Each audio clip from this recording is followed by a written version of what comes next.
Fala pessoal, sejam muito bem-vindos ao canal do CardioSite. Eu me chamo Anderson Luiz e mais um vídeo da série TEC, título de especialista em cardiologia. Essa série é para você, médico cardiologista, que está estudando, está se preparando para realizar a prova de obtenção de título de especialista em cardiologia. O objetivo nosso aqui do canal é ajudar você nessa preparação e contribuir para a sua aprovação no TEC. No vídeo de hoje a gente vai ver uma questão que foi retirada da prova do TEC 2019, o assunto é tratamento farmacológico da hipertensão arterial sistêmica.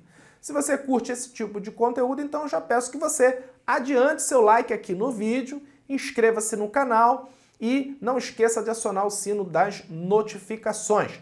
E se possível, compartilhe esse vídeo nas suas redes sociais com seus amigos, que também estão se preparando para realizar a prova de obtenção de título de especialista, tá? Muito bem, então, a questão de hoje, né, que foi retirada da prova do TEC de 2019, tem esse enunciado. Homem, 47 anos, obesidade grau 1, dislipidemia e intolerância à glicose, em uso de atorvastatina 20 mg a dia. Média da pressão arterial de duas consultas foi de 172 por 106 milímetros de mercúrio. Ele tem uma frequência cardíaca em repouso de 84, no exame físico tem um ictus propulsivo, ritmo cardíaco regular em 3 tempos às custas de B4 e no eletrocardiograma ele tem um índice de Sokolov-Lyon de 39 milímetros. Função renal, né? Ele tem aí um ritmo de filtração glomerular estimado de 64 mililitros por minuto e no spot urinário ele tem uma relação albumina-creatinina de 38 miligramas por grama. E a questão pergunta, assinale a alternativa correta quanto à terapia antihipertensiva inicial. Então, como é de praxe aqui no canal, o que a gente faz quando a gente se depara com um caso clínico? Destaca os pontos importantes, tá? Então, paciente aí jovem, né, de 47 anos, que tem obesidade grau 1, que tem dislipidemia, inclusive faz uso aí de atorvastatina, que tem aí uma intolerância à glicose, seria aí muito mais, digamos assim, muito mais elegante ele dizer que o paciente é portador de pré-diabetes, tá? E nas duas consultas, né, ele tem aí uma PA média de 172 por 106 milímetros de mercúrio. O eletrocardiograma mostra um índice Sokolov-Lyon de 39 milímetros. O que é o índice Sokolov-Lyon? É um índice para a gente avaliar se o paciente tem sobrecarga ventricular esquerda. A gente pega a onda S de V1 e soma com a onda R de V5 ou de V6, né? Então, se V5 tem uma onda R maior que V6, a gente usa V5. Se caso V6 tem uma onda R maior que V5, a gente usa V6. Então, é onda S de V1 com onda R de V5 ou V6. Valor de referência para adultos com mais de 25 anos, tá? Valor de referência é até 35 milímetros, tá? Acima de 35 milímetros é sinal de sobrecarga ventricular esquerda. Para pacientes adultos jovens, né, com menos de 25 anos de idade, né, esse valor de referência sobe para 40 milímetros, mas o nosso paciente tem 47 anos, então ele tem um índice de Sokolov-Lyon que revela o quê? Sobrecarga ventricular esquerda, então ele já tem o quê? Lesão de órgão-alvo. Além do mais, ele tem aí uma taxa de filtração glomerular estimada de 64, ou seja, levemente reduzida. Tem também, né, um exame aí de spot urinário mostrando uma relação albumina e creatinina aumentada, né? O valor de referência dessa relação albumina e creatinina numa amostra de urina é até 30 miligramas por grama, até 30. Ele está com 38. Então, é mais um sinal de lesão de órgão-alvo, tá? Ele tem aí proteinúria. E a questão que é a alternativa correta em relação à terapia antihipertensiva inicial. Então vamos ver aí as alternativas, né? Então ele dá 5 alternativas. Perceba, né, que ele sempre aí, né, faz uma combinação de antihipertensivos, né, e justifica aí por que está fazendo essa combinação, tá? Então a gente vai ver aí qual é a alternativa correta em relação à terapia antihipertensiva inicial desse paciente do caso clínico. Mas antes, vamos fazer aqui uma revisão sobre esse assunto, porque isso é questão certa na prova do TEC agora de 2021, tá? Então, quando a gente vai estudar hipertensão arterial para a prova do TEC, a gente vai o quê? Estudar a Diretriz Brasileira de Hipertensão, que foi publicada agora no final do ano de 2020. Então é essa diretriz que você tem que focar e estudar para a prova do TEC, tá?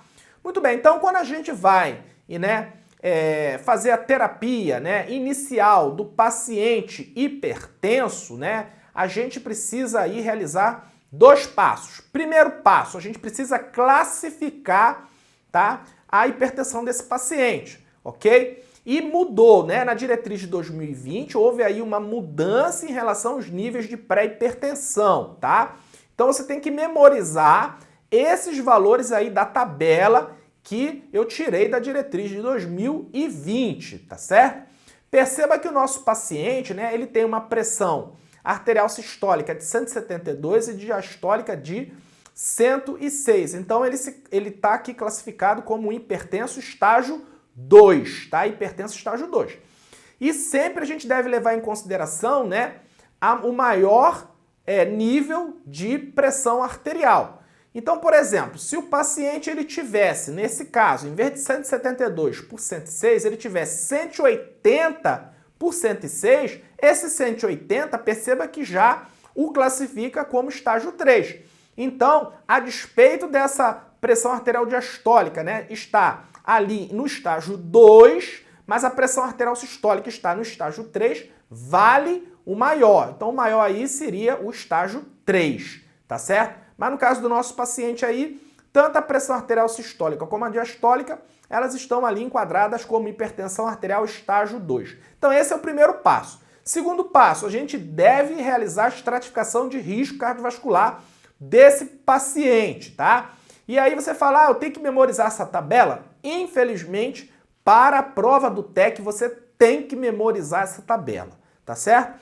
Mas aí, vem aqui para a tela que eu vou te mostrar uma coisa. Perceba o seguinte, se o paciente ele é estágio 3, ele independente dos fatores de risco, porque a gente vai cruzar, estágio da hipertensão com fatores de risco, tá? Se ele for estágio 3, perceba que independente da quantidade de fatores de risco, ele já é o quê? Ele já é de alto risco.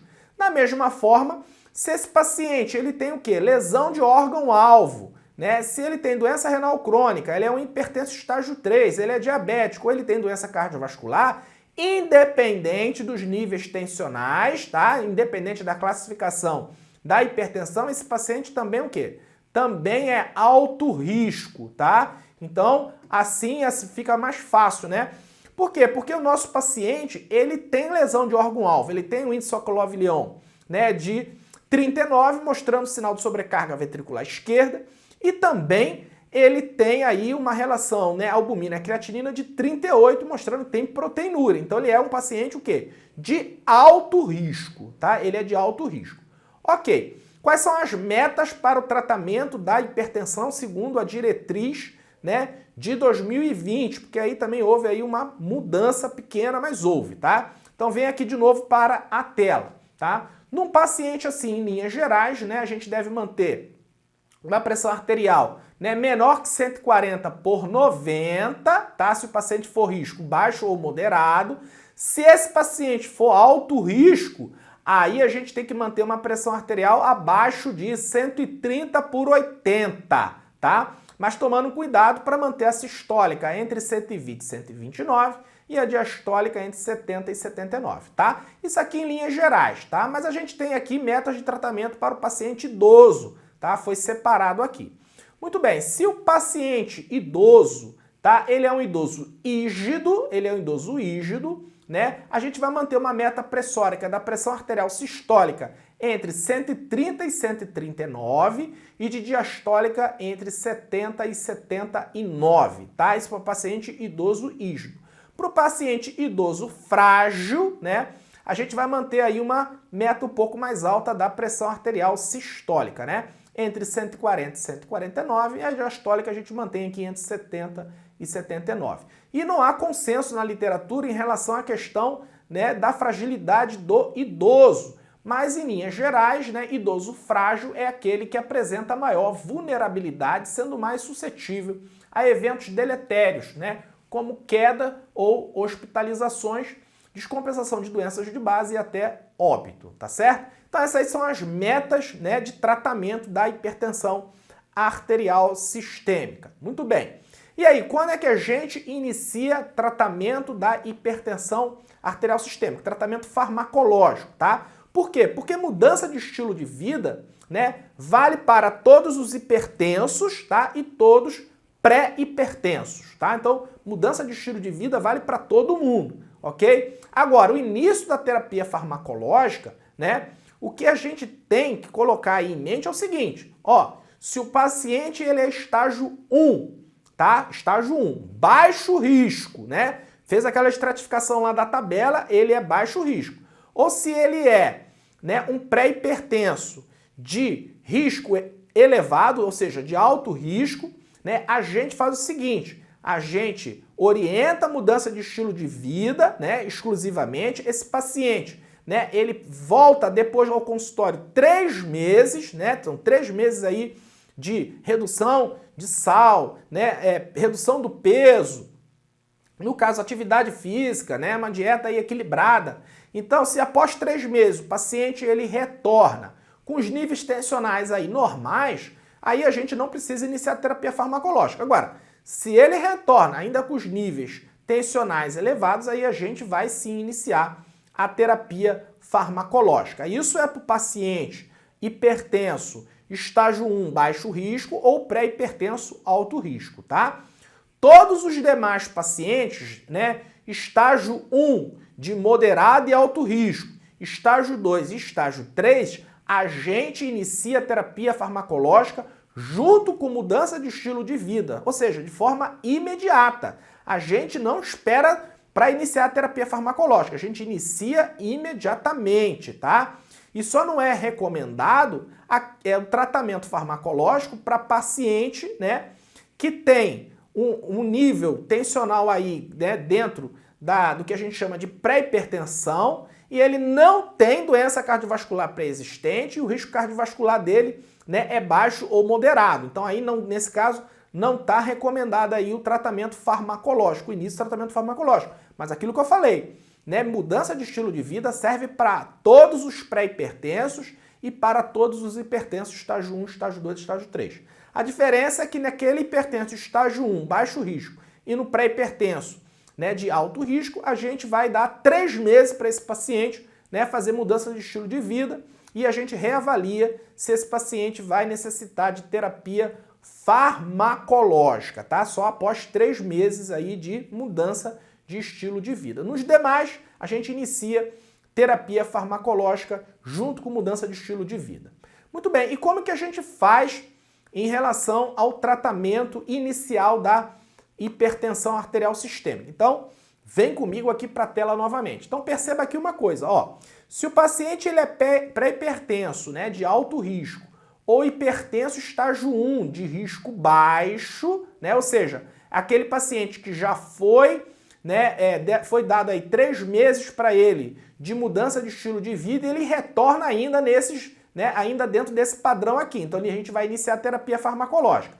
Ou ainda, se o paciente ele for muito idoso aí acima de 80 anos, ou aquele idoso frágil, né, a gente vai iniciar o quê? Monoterapia. E a monoterapia pode ser com diurético tiazídico, bloqueador de canal de cálcio, inibidor da ECA, bloqueador do receptor de angiotensina, né, o BRA, ou então beta-bloqueador em certas condições específicas, tá? Então são indicações específicas, não é para todo mundo, né? Quando é que a gente inicia beta-bloqueador como terapia inicial? Ó, pacientes que são hipertensos e têm insuficiência cardíaca, né, pós-infarto, aquele paciente que tem angina de peito, né, controle de frequência cardíaca, tá? Mulheres jovens com potencial de engravidar em geral, em combinação com outros fármacos, né? Então essas são as condições específicas aí para beta-bloqueador, né, como monoterapia inicial.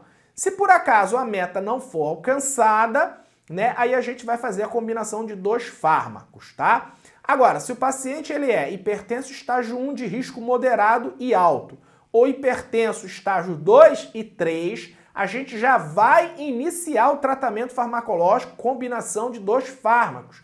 E aí pode ser o quê? Inibidor da ECA ou BRA, né? Junto com bloqueador de canal de cálcio, ou ainda o quê? Inibidor da ECA ou BRA junto com diurético tiazídico, tá? Caso a meta não seja alcançada, aí vão ser realizadas aí a combinação de 3 fármacos, né? Aí a gente vai fazer inibidor da ECA ou BRA, né, mais um bloqueador de canal de cálcio, mais um diurético tiazídico. Se a meta ainda também não for alcançada com 3 fármacos, a gente vai para o 4º fármaco e obrigatoriamente o 4º fármaco é espironolactona, tá? E se caso a meta não seja alcançada, aí sim a gente vai fazer a adição de mais fármacos, que aí pode ser beta-bloqueador, caso, né, não tenha nenhuma condição específica que o obrigou a fazer beta-bloqueador aqui logo no início, vai fazer aqui como 5º fármaco, né, os simpático-líquidos centrais, como a alfa-metildopa e a clonidina, alfa-bloqueadores e os vasodilatadores, como a hidralazina, né, todos esses aqui entram como, né, opção de 5º fármaco, tá? Então perceba aí que no caso do nosso paciente, ele tem, né, estágio 2 de hipertensão, ele tem obesidade grau 1, ele tem uma dislipidemia, tá? E ele tem lesão de órgão-alvo. Então o que seria adequado para esse paciente, né? Iniciar a terapia farmacológica, combinação de 2 fármacos. O que a gente podia fazer? A gente podia fazer inibidor da ECA, tá? Caso esse paciente apresente alguma intolerância ao inibidor da ECA, aí sim a gente faz, né, em substituição ao inibidor da ECA, um bloqueador do receptor de angiotensina, ou seja, um BRA. Então a gente faz inibidor da ECA, pode ser feito com, né, um bloqueador do canal de cálcio ou ainda com um diurético tiazídico. Só que o diurético tiazídico tem aí um problema. Esse paciente, ele tem, né, pré-diabetes, ele tem dislipidemia, ele tem uma obesidade grau 1, né? E a gente sabe que a hidroclorotiazida e a clortalidona pioram um pouquinho o perfil metabólico do paciente, claro, depender da dose, né? E o único diurético tiazídico que tem perfil metabólico neutro é a indapamida, tá? Então a gente podia fazer, nesse caso aí, um inibidor da ECA com indapamida, ou então um inibidor da ECA com bloqueador dos canais de cálcio, tá? Seria aí uma boa opção para a gente iniciar, né, o tratamento para esse nosso paciente, tá? E aí a diretriz, ela fala aqui de combinações, então perceba aqui, ó, inibidores da ECA a gente pode combinar com diuréticos tiazídicos, a gente pode combinar com bloqueador do canal de cálcio, tá? Bloqueador de canal de cálcio a gente pode combinar com o BRA, pode combinar com IECA, pode combinar com tiazídico, tá? Perceba que a única proibição, né, é combinar inibidor da ECA com o quê? Com BRA. Isso aqui é proibitivo no tratamento da hipertensão arterial. Não se faz inibidor da ECA junto com BRA, tá certo? E a gente viu que para o nosso paciente o ideal seria o quê? Um inibidor da ECA, né, mais um bloqueador do canal de cálcio ou ainda um inibidor da ECA com indapamida, tá certo? Muito bem, então vamos para as alternativas da questão.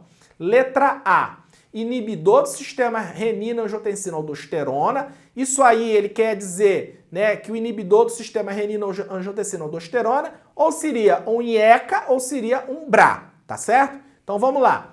Inibidor do sistema renina-angiotensina-aldosterona mais beta-bloqueador por promoverem nefroproteção e pelo alto risco de doença coronária associada.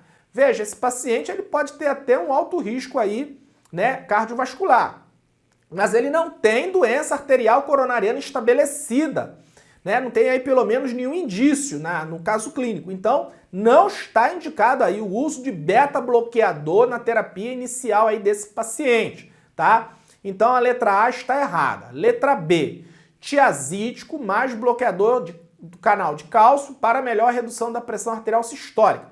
Ó, esse paciente ele tem proteinúria e ele tem lá sinais de sobrecarga ventricular esquerda.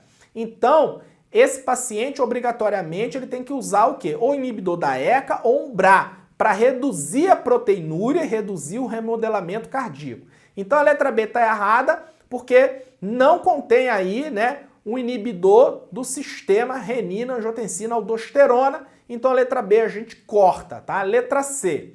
Inibidor do sistema renina-angiotensina-aldosterona, mais espironolactona, mais hidralazina, visando a remodelação cardíaca. Ó, lembra, espironolactona é a quarta droga, né, que a gente utiliza, hidralazina a quinta. Então, a gente não pode iniciar o tratamento com espironolactona e com hidralazina. Então, a letra C também está errada. Letra D. Associar inibidor da enzima conversora de angiotensina, IECA, mais bloqueador dos receptores de angiotensina. Para por aí. IECA e BRA associado, né, é contraindicado, é proscrito. Então, eu já nem leio o resto, né? A letra D está errada. Letra E, inibidor do sistema renina-angiotensina-aldosterona, mais bloqueador de canal de cálcio por inibirem a progressão do remodelamento cardíaco e promoverem a nefroproteção. Então é exatamente isso aí que a gente estava comentando, tá? Então o gabarito da questão é a letra E. Muito bem, então, se vocês gostaram desse vídeo, eu peço que não deixe aqui, meu amigo, de curtir esse vídeo. Curta esse vídeo, inscreva-se no canal, acione o sino das notificações e para dar aquela força aqui para o canal, compartilhe esse vídeo nas suas redes sociais com seus amigos que também estão se preparando para realizar a prova de obtenção de título de especialista em cardiologia. Espero que tenham gostado, forte abraço e até a próxima!